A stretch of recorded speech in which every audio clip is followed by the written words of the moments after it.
شروع اللہ کے نام سے جو بڑا مہربان نہایت رحم والا ہے۔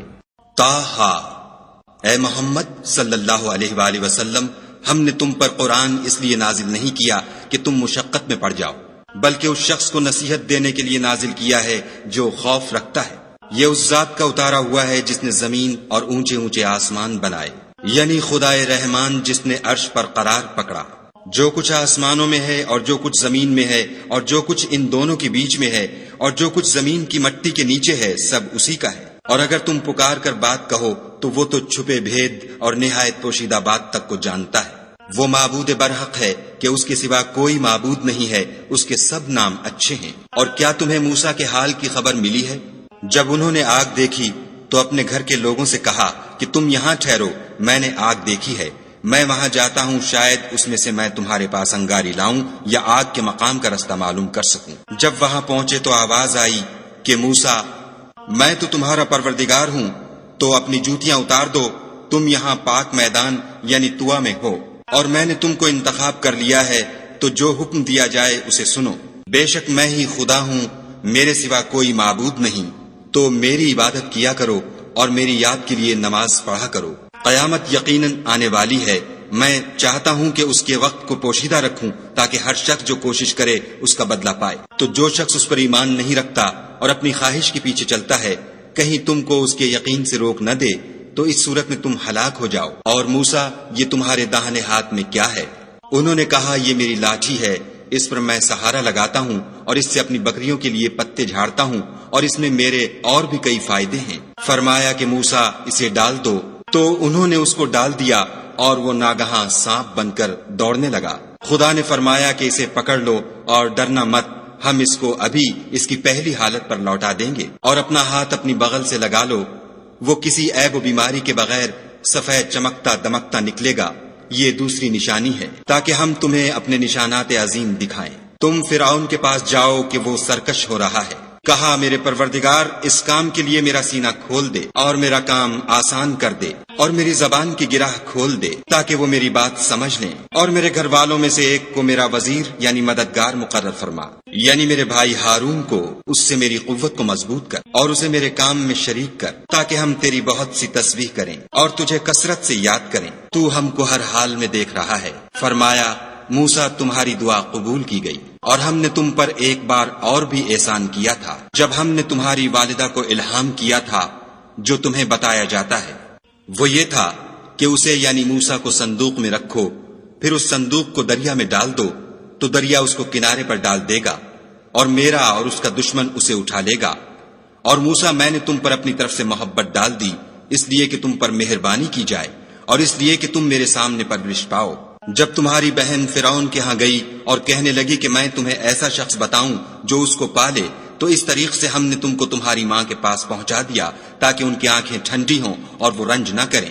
اور تم نے ایک شخص کو مار ڈالا تو ہم نے تم کو غم سے مخلصی دی، اور ہم نے تمہاری کئی بار آزمائش کی، پھر تم کئی سال اہل مدین میں ٹھہرے رہے، پھر اے موسیٰ، تم قابلیت و رسالت کے اندازے پر آ پہنچے، اور میں نے تم کو اپنے کام کے لیے بنایا ہے، تو تم اور تمہارا بھائی دونوں ہماری نشانیاں لے کر جاؤ اور میری یاد میں سستی نہ کرنا۔ دونوں فرعون کے پاس جاؤ، وہ سرکش ہو رہا ہے، اور اس سے نرمی سے بات کرنا، شاید وہ غور کرے یا ڈر جائے۔ دونوں کہنے لگے کہ ہمارے پروردگار، ہمیں خوف ہے کہ ہم پر تعدی کرنے لگے یا زیادہ سرکش ہو جائے۔ خدا نے فرمایا کہ ڈرو مت، میں تمہارے ساتھ ہوں اور سنتا اور دیکھتا ہوں۔ اچھا، تو اس کے پاس جاؤ اور کہو کہ ہم آپ کے پروردگار کے بھیجے ہوئے ہیں، تو بنی اسرائیل کو ہمارے ساتھ جانے کی اجازت دیجیے اور انہیں عذاب نہ کیجیے۔ ہم آپ کے پاس آپ کے پروردگار کی طرف سے نشانی لے کر آئے ہیں، اور جو ہدایت کی بات مانے اس کو سلامتی ہو۔ ہماری طرف یہ وحی آئی ہے کہ جو جھٹلائے اور منہ پھیرے اس کے لیے عذاب تیار ہے۔ غرض موسیٰ اور ہارون فرعون کے پاس گئے، اس نے کہا کہ موسیٰ، تمہارا پروردگار کون ہے؟ کہا کہ ہمارا پروردگار وہ ہے جس نے ہر چیز کو اس کی شکل و صورت بخشی، پھر راہ دکھائی۔ کہا، تو پہلی جماعتوں کا کیا حال؟ کہا کہ ان کا علم میرے پروردگار کو ہے، جو کتاب میں لکھا ہوا ہے۔ میرا پروردگار نہ چوکتا ہے نہ بھولتا ہے۔ وہ وہی تو ہے جس نے تم لوگوں کے لیے زمین کو فرش بنایا اور اس میں تمہارے لیے رستے جاری کیے، اور آسمان سے پانی برسایا، پھر اس سے انواع و اقسام کی مختلف رویدگیاں پیدا کی۔ کہ خود بھی کھاؤ اور اپنے چار پایوں کو بھی چراؤ، بے شک ان باتوں میں عقل والوں کے لیے بہت سی نشانیاں ہیں۔ اسی زمین سے ہم نے تم کو پیدا کیا اور اسی میں تمہیں لوٹائیں گے اور اسی سے دوسری دفعہ نکالیں گے۔ اور ہم نے فرعون کو اپنی سب نشانیاں دکھائیں مگر وہ تکذیب اور انکار ہی کرتا رہا۔ کہنے لگا کہ موسیٰ، کیا تم ہمارے پاس اس لیے آئے ہو کہ اپنے جادو کے زور سے ہمیں ہمارے ملک سے نکال دو؟ تو ہم بھی تمہارے مقابل ایسا ہی جادو لائیں گے، تو ہمارے اور اپنے درمیان ایک وقت مقرر کر لو کہ نہ تو ہم اس کے خلاف کریں اور نہ تم، اور یہ مقابلہ ایک ہموار میدان میں ہوگا۔ موسیٰ نے کہا کہ آپ کے لیے یوم زینت کا وعدہ ہے اور یہ کہ لوگ اس دن چاشت کے وقت اکٹھے ہو جائیں۔ تو فرعون لوٹ گیا اور اپنے سامان جمع کر کے پھر آیا۔ موسیٰ نے ان جادوگروں سے کہا کہ ہائے تمہاری کمبختی، خدا پر جھوٹ افطرا نہ کرو کہ وہ تمہیں عذاب سے فنا کر دے گا، اور جس نے افطرا کیا وہ نامراد رہا۔ تو وہ باہم اپنے معاملے میں جھگڑنے اور چپکے سرگوشی کرنے لگے۔ کہنے لگے یہ دونوں جادوگر ہیں، چاہتے ہیں کہ اپنے جادو کے زور سے تم کو تمہارے ملک سے نکال دیں اور تمہارے شائستہ مذہب کو نابود کر دیں۔ تو تم جادو کا سامان اکٹھا کر لو اور پھر قطار باندھ کر آؤ، آج جو غالب رہا وہی کامیاب ہوا۔ بولے کہ موسیٰ، یا تو تم اپنی چیز ڈالو یا ہم اپنی چیزیں پہلے ڈالتے ہیں۔ موسیٰ نے کہا نہیں، تم ہی ڈالو۔ جب انہوں نے چیزیں ڈالی تو ناگہاں ان کی رسیاں اور لاٹھیاں موسیٰ کے خیال میں ایسی آنے لگیں کہ وہ میدان میں ادھر ادھر دوڑ رہی ہیں۔ اس وقت موسیٰ نے اپنے دل میں خوف معلوم کیا۔ ہم نے کہا خوف نہ کرو، بلا شبہ تم ہی غالب ہو، اور جو چیز یعنی لاٹھی تمہارے داہنے ہاتھ میں ہے اسے ڈال دو کہ جو کچھ انہوں نے بنایا ہے اس کو نگل جائے گی۔ جو کچھ انہوں نے بنایا ہے یہ تو جادوگروں کے ہتھ کنڈے ہیں، اور جادوگر جہاں جائے فلاح نہیں پائے گا۔ القصہ یوں ہی ہوا تو جادوگر سجدے میں گر پڑے اور کہنے لگے کہ ہم موسیٰ اور ہارون کے پروردگار پر ایمان لائے۔ فرعون بولا کہ پیشتر اس کے کہ میں تمہیں اجازت دوں تم اس پر ایمان لے آئے، بے شک وہ تمہارا بڑا یعنی استاد ہے جس نے تم کو جادو سکھایا ہے، سو میں تمہارے ہاتھ اور پاؤں جانب خلاف سے کٹوا دوں گا اور کھجور کے تنوں پر سولی چڑھوا دوں گا۔ اس وقت تم کو معلوم ہوگا کہ ہم میں سے کس کا عذاب زیادہ سخت اور دیر تک رہنے والا ہے۔ انہوں نے کہا کہ جو دلائل ہمارے پاس آ گئے ہیں ان پر اور جس نے ہم کو پیدا کیا ہے اس پر ہم آپ کو ہرگز ترجیح نہیں دیں گے، تو آپ کو جو حکم دینا ہو دے دیجئے، اور آپ جو حکم دے سکتے ہیں وہ صرف اسی دنیا کی زندگی میں دے سکتے ہیں۔ ہم اپنے پروردگار پر ایمان لے آئے تاکہ وہ ہمارے گناہوں کو معاف کرے، اور اسے بھی جو آپ نے ہم سے زبردستی جادو کرایا، اور خدا بہتر اور باقی رہنے والا ہے۔ جو شخص اپنے پروردگار کے پاس گناہ گار ہو کر آئے گا تو اس کے لیے جہنم ہے جس میں نہ مرے گا نہ جیے گا، اور جو اس کے روبرو ایماندار ہو کر آئے گا اور عمل بھی نیک کیے ہوں گے تو ایسے لوگوں کے لیے اونچے اونچے درجے ہیں، یعنی ہمیشہ رہنے کے باغ جن کے نیچے نہریں بہ رہی ہیں، ہمیشہ ان میں رہیں گے، اور یہ اس شخص کا بدلہ ہے جو پاک ہوا۔ اور ہم نے موسیٰ کی طرف وحی بھیجی کہ ہمارے بندوں کو راتوں رات نکال لے جاؤ، پھر ان کے لیے دریا میں لاٹھی مار کر خشک رستہ بنا دو، پھر تم کو نہ تو فرعون کے آ پکڑنے کا خوف ہوگا اور نہ غرق ہونے کا ڈر۔ پھر فرعون نے اپنے لشکر کے ساتھ ان کا تعاقب کیا تو دریا کی موجوں نے ان پر چڑھ کر انہیں ڈھانک لیا یعنی ڈبو دیا، اور فرعون نے اپنی قوم کو گمراہ کر دیا اور سیدھے رستے پر نہ ڈالا۔ اے آل یعقوب، ہم نے تم کو تمہارے دشمن سے نجات دی اور تورات دینے کے لیے تم سے کوہ طور کی داہنی طرف مقرر کی، اور تم پر من اور سلوہ نازل کیا، اور حکم دیا کہ جو پاکیزہ چیزیں ہم نے تم کو دی ہیں ان کو کھاؤ، اور اس میں حد سے نہ نکلنا ورنہ تم پر میرا غضب نازل ہوگا، اور جس پر میرا عذاب نازل ہوا وہ ہلاک ہو گیا۔ اور جو توبہ کرے اور ایمان لائے اور عمل نیک کرے پھر سیدھے رستے چلے اس کو میں بخش دینے والا ہوں۔ اور اے موسیٰ، تم نے اپنی قوم سے آگے چلے آنے میں کیوں جلدی کی؟ کہا وہ میرے پیچھے آ رہے ہیں، اور اے میرے پروردگار، میں نے تیری طرف آنے کی جلدی اس لیے کی کہ تو خوش ہو۔ فرمایا کہ ہم نے تمہاری قوم کو تمہارے بعد آزمائش میں ڈال دیا ہے اور سامری نے ان کو بہکا دیا ہے۔ اور موسیٰ غصے اور غم کی حالت میں اپنی قوم کے پاس واپس آئے اور کہنے لگے کہ اے قوم، کیا تمہارے پروردگار نے تم سے اچھا وعدہ نہیں کیا تھا؟ کیا میری جدائی کی مدت تمہیں دراز معلوم ہوئی؟ یا تم نے چاہا کہ تم پر تمہارے پروردگار کی طرف سے غضب نازل ہو، اور اس لیے تم نے مجھ سے جو وعدہ کیا تھا اس کے خلاف کیا؟ وہ کہنے لگے کہ ہم نے اپنے اختیار سے تم سے وعدہ خلاف نہیں کیا، بلکہ ہم لوگوں کے زیوروں کا بوجھ اٹھائے ہوئے تھے، پھر ہم نے اس کو آگ میں ڈال دیا، اور اسی طرح سامری نے ڈال دیا۔ تو اس نے ان کے لیے ایک بچڑا بنا دیا، یعنی اس کا قالب جس کی آواز گائے کی سی تھی۔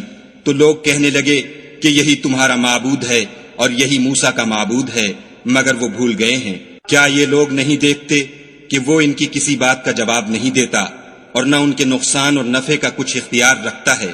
اور ہارون نے ان سے پہلے ہی کہہ دیا تھا کہ لوگوں، اس سے صرف تمہاری آزمائش کی گئی ہے اور تمہارا پروردگار تو خدا ہے، تو میری پیروی کرو اور میرا کہا مانو۔ وہ کہنے لگے کہ جب تک موسیٰ ہمارے پاس واپس نہ آئیں ہم تو اس کی پوجا پر قائم رہیں گے۔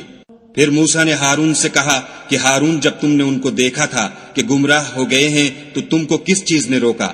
یعنی اس بات سے کہ تم میرے پیچھے چلے آؤ، بھلا تم نے میرے حکم کے خلاف کیوں کیا؟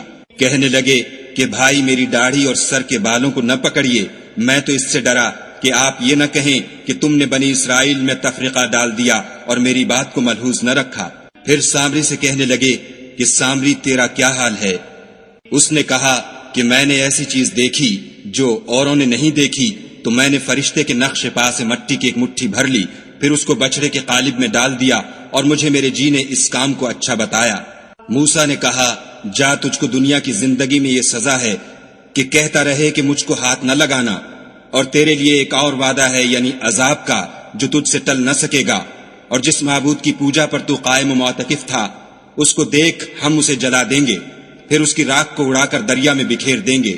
تمہارا معبود خدا ہی ہے جس کے سوا کوئی معبود نہیں، اس کا علم ہر چیز پر محیط ہے۔ اس طرح ہم تم سے وہ حالات بیان کرتے ہیں جو گزر چکے ہیں، اور ہم نے تمہیں اپنے پاس سے نصیحت کی کتاب عطا فرمائی ہے۔ جو شخص اس سے منہ پھیرے گا وہ قیامت کے دن گناہ کا بوجھ اٹھائے گا۔ ایسے لوگ ہمیشہ اس عذاب میں مبتلا رہیں گے، اور یہ بوجھ قیامت کے روز ان کے لیے برا ہوگا، جس روز سور پھونکا جائے گا اور ہم گناہ گاروں کو اکٹھا کریں گے اور ان کی آنکھیں نیلی نیلی ہوں گی، تو وہ آپس میں آہستہ آہستہ کہیں گے کہ تم دنیا میں صرف 10 ہی دن رہے ہو۔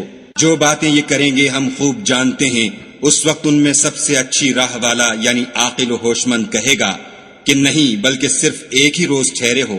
اور تم سے پہاڑوں کے بارے میں دریافت کرتے ہیں، کہہ دو کہ خدا ان کو اڑا کر بکھیر دے گا اور زمین کو ہموار میدان کر چھوڑے گا، جس میں نہ تم کجی اور پستی دیکھو گے، نہ ٹیلا اور بلندی۔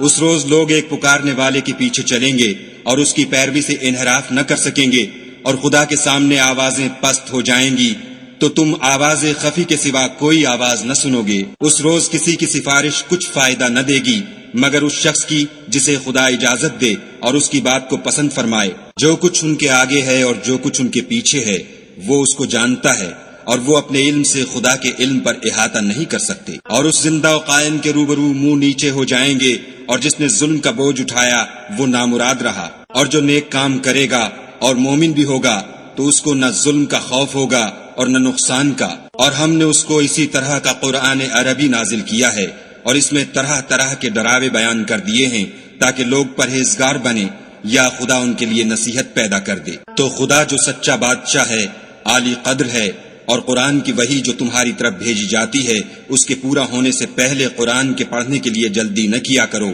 اور دعا کرو کہ میرے پروردگار مجھے اور زیادہ علم دے۔ اور ہم نے پہلے آدم سے عہد لیا تھا مگر وہ اسے بھول گئے، اور ہم نے ان میں صبر و ثبات نہ دیکھا۔ اور جب ہم نے فرشتوں سے کہا کہ آدم کے آگے سجدہ کرو تو سب سجدے میں گر پڑے مگر ابلیس نے انکار کیا۔ ہم نے فرمایا کہ آدم، یہ تمہارا اور تمہاری بیوی کا دشمن ہے، تو یہ کہیں تم دونوں کو بہشت سے نکلوا نہ دے، پھر تم تکلیف میں پڑ جاؤ۔ یہاں تم کو یہ آسائش ہے کہ نہ بھوکے رہو نہ ننگے، کہ نہ پیاسے رہو اور نہ دھوپ کھاؤ۔ تو شیطان نے ان کے دل میں وسوسہ ڈالا اور کہا کہ آدم، بھلا میں تم کو ایسا درخت بتاؤں جو ہمیشہ کی زندگی کا ثمرہ دے اور ایسی بادشاہت کہ کبھی زائل نہ ہو۔ تو دونوں نے اس درخت کا پھل کھا لیا تو ان پر ان کی شرم گاہیں ظاہر ہو گئیں، اور وہ اپنے بدنوں پر بہشت کے پتے چپکانے لگے، اور آدم نے اپنے پروردگار کے حکم کے خلاف کیا تو وہ اپنے مطلوب سے بے راہ ہو گئے۔ پھر ان کے پروردگار نے ان کو نوازا تو ان پر مہربانی سے توجہ فرمائی اور سیدھی راہ بتائی۔ فرمایا کہ تم دونوں یہاں سے نیچے اتر جاؤ، تم میں بعض کے دشمن ہوں گے۔ پھر اگر میری طرف سے تمہارے پاس ہدایت آئے تو جو شخص میری ہدایت کی پیروی کرے گا وہ نہ گمراہ ہوگا اور نہ تکلیف میں پڑے گا، اور جو میری نصیحت سے منہ پھیرے گا اس کی زندگی تنگ ہو جائے گی، اور قیامت کو ہم اسے اندھا کر کے اٹھائیں گے۔ وہ کہے گا کہ میرے پروردگار، تو نے مجھے اندھا کر کے کیوں اٹھایا؟ میں تو دیکھتا بھالتا تھا۔ خدا فرمائے گا کہ ایسا ہی چاہیے تھا، تیرے پاس ہماری آیتیں آئیں تو نے ان کو بھلا دیا، اسی طرح آج ہم تجھ کو بھلا دیں گے۔ اور جو شخص حد سے نکل جائے اور اپنے پروردگار کی آیتوں پر ایمان نہ لائے، ہم اس کو ایسا ہی بدلہ دیتے ہیں، اور آخرت کا عذاب بہت سخت اور بہت دیر رہنے والا ہے۔ کیا یہ بات ان لوگوں کے لیے موجب ہدایت نہ ہوئی کہ ہم ان سے پہلے بہت سے فرقوں کو ہلاک کر چکے ہیں، جن کے رہنے کے مقامات میں یہ چلتے پھرتے ہیں؟ عقل والوں کے لیے اس میں بہت سی نشانیاں ہیں۔ اور اگر ایک بات تمہارے پروردگار کی طرف سے پہلے صادر اور جزائے اعمال کے لیے ایک میعاد مقرر نہ ہو چکی ہوتی تو نزول عذاب لازم ہو جاتا۔ بس جو کچھ یہ بکواس کرتے ہیں اس پر صبر کرو، اور سورج کے نکلنے سے پہلے اور اس کے غروب ہونے سے پہلے اپنے پروردگار کی تسبیح و تحمید کیا کرو، اور رات کی ساعات اولین میں بھی اس کی تسبیح کیا کرو، اور دن کی اطراف یعنی دوپہر کے قریب ظہر کے وقت بھی، تاکہ تم خوش ہو جاؤ۔ اور کئی طرح کے لوگوں کو جو ہم نے دنیا کی زندگی میں آرائش کی چیزوں سے بہرہ مند کیا ہے تاکہ ان کی آزمائش کریں، ان پر نگاہ نہ کرنا۔ اور تمہارے پروردگار کی عطا فرمائی ہوئی روزی بہت بہتر اور باقی رہنے والی ہے۔ اور اپنے گھر والوں کو نماز کا حکم کرو اور اس پر قائم رہو۔ ہم تم سے روزی کی خواستگار نہیں، بلکہ تمہیں ہم روزی دیتے ہیں، اور نیک انجام اہل تقوی کا ہے۔ اور کہتے ہیں کہ یہ پیغمبر اپنے پروردگار کی طرف سے ہمارے پاس کوئی نشانی کیوں نہیں لاتے؟ کیا ان کے پاس پہلی کتابوں کی نشانی نہیں آئی؟ اور اگر ہم ان کو پیغمبر کے بھیجنے سے پیشتر کسی عذاب سے ہلاک کر دیتے تو وہ کہتے کہ اے ہمارے پروردگار، تو نے ہماری طرف کوئی پیغمبر کیوں نہ بھیجا کہ ہم ذلیل و رسوا ہونے سے پہلے تیرے کلام و احکام کی پیروی کرتے۔ کہہ دو کہ سب نتائج اعمال کے منتظر ہیں، سو تم بھی منتظر رہو۔ ان قریب تم کو معلوم ہو جائے گا کہ دین کے سیدھے رستے پر چلنے والے کون ہیں، اور جنت کی طرف راہ پانے والے کون ہیں، ہم یا تم۔